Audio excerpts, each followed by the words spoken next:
Welcome back, mga kaaldab. Ito na naman po ang inyong lingkod, si Mr. Destiny. At magbibigay po tayo ng pinakamainit na update po ngayon sa social media.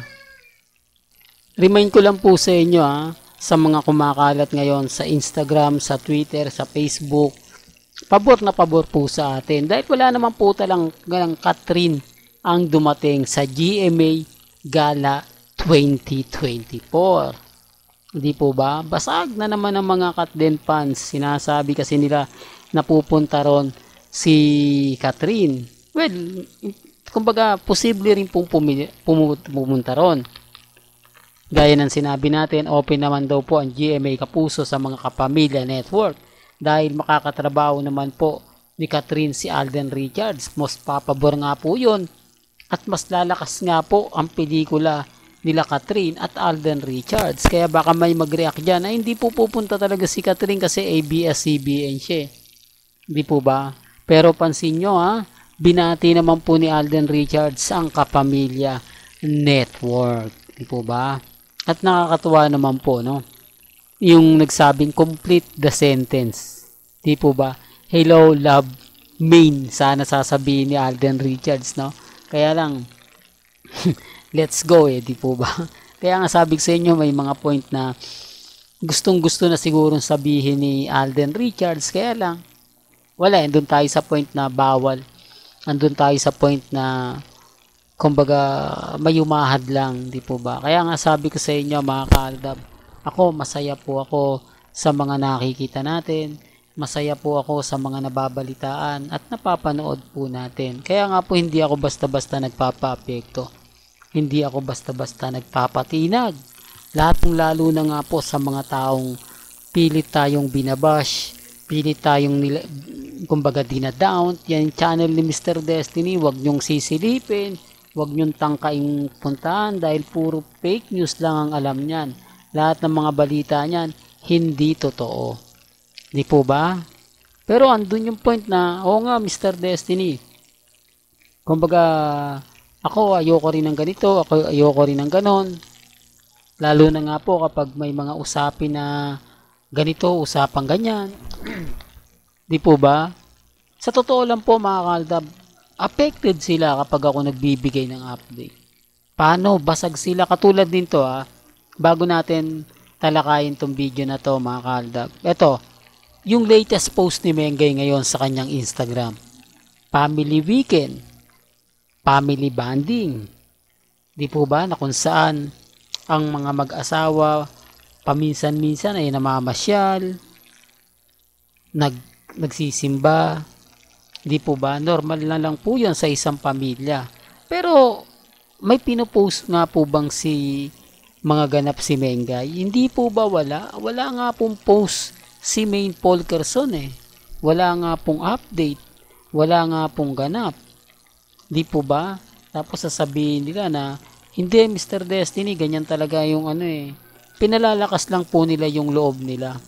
Pinalalakas lang po nila yung mga followers nila para maging matatag. Pero kung pagbabasihan nyo po yung mga bali-balita, pagbabasihan nyo po yung mga sinasabi ko, talagang wala.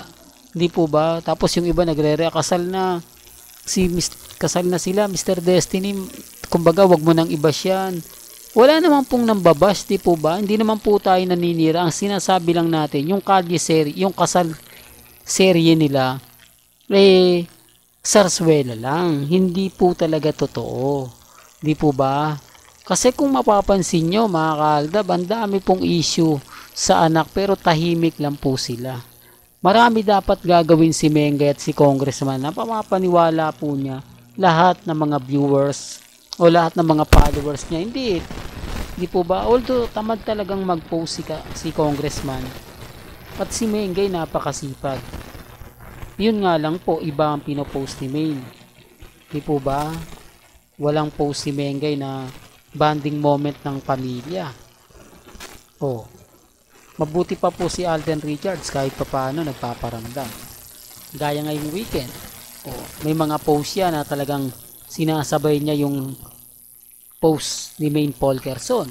Kung bakita nyo po yung post ni Maine tsaka ni Alden, halatang nagkakataon lang po ba o sinasadya po nila? Pansin nyo? Hindi, para lang klaro, para lang po sa mga taong dumadaan at bumibisita po sa channel ni Mr. Destiny. Pero bago natin pag-usapan na ito ng video na to, kung bago ka lang sa channel na to at isa kang true-blooded Aldab Nation na nagmamahal kina Mengay at Isoy, tama po ang channel na pinuntahan mo, kaya consider na po kitang bagong subscriber. At huwag mong kalimutang i-share ang mga video po natin sa mga mamis, sa mga titas, at sa mga senior. Ito, update ko lang po kayo Pagpaparamdam lang po ito na malapit na nga po ang pagpunta ng team Hello Love Goodbye o Hello Love Again sa Canada. Nagpaparamdam na po sila na kumbaga ilang tulog na lang lilipad na nga po yung ibang cast papuntang Canada at si Alden Richards nga po medyo matatagalan pa. Ang sabi nga po ng iba, mauuna nga po raw sila Catherine at yung mga ilang cast bago daw po si Alden Richards. So matik na yan mga kaaldab makiramdam na po kayo kung kailan nga po ba mawawala si Mengay sa 8 Bulaga. At once na mawala po ito, matik na yan mga kaaldab.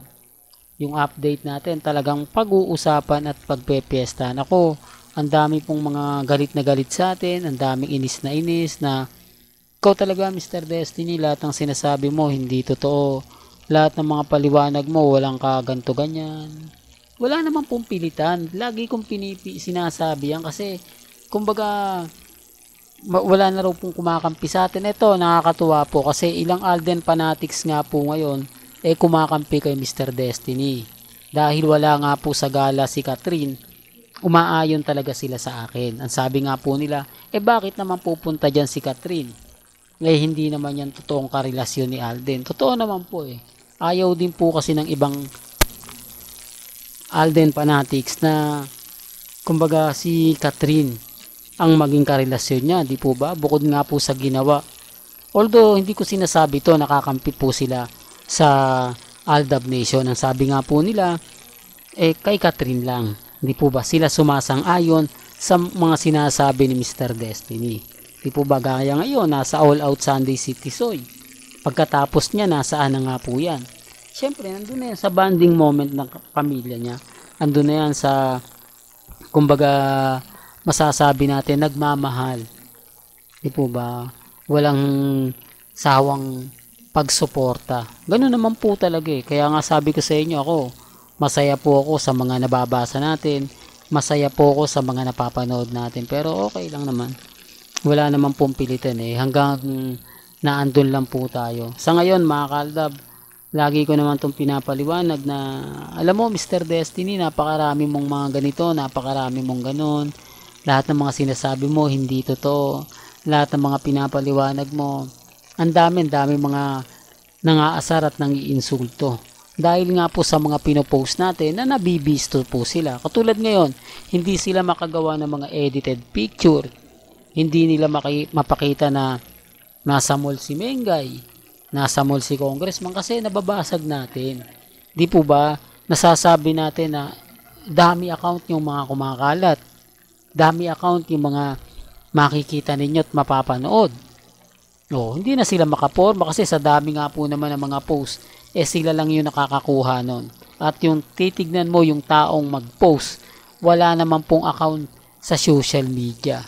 Wala siyang isi-share dahil dami lang naman po Yan yung pagkakaiba na mga gawa-gawa lang at edited, tipo ba? Madaling mag-post pero hindi ka paniniwalaan. Kasi ultimo mga kaibigan mo, hindi maniniwala sa'yo Walang magkokomento na ganito ganyan. Tipo ba? Lahat yon talagang magtatanong. Lahat yon magsasabi na ganito, magsasabi ng ganyan. Kaya relax lang po kayo. Di po ba? Malay nyo, bukas sa makalawa, tayo naman po ang bida at tayo naman po ang pinag-uusapan.